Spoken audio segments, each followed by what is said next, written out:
तर भावानो, पहिला तर हा व्हिडिओ बघा.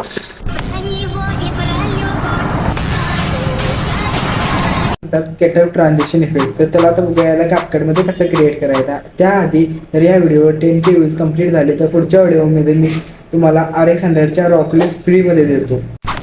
पहिला तर तुमचा व्हिडिओ CapCutमध्ये ॲड करून घ्यायचा.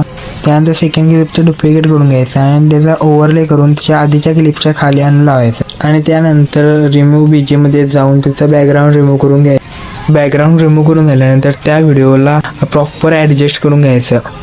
त्या व्हिडिओवर क्लिक करून त्या व्हिडिओच्या आधी एक की फ्रेम द्यायची आणि त्या ऑब्जेक्टला तुमच्या पद्धतीनुसार ॲडजस्ट करून आणि शेवटी एक की फ्रेम देऊन त्या ऑब्जेक्टला वरती स्क्रोल करायचं आणि तुम्ही ग्राफवाल्या इफेक्टवर जाऊन हा ग्राफ सिलेक्ट करून घ्या.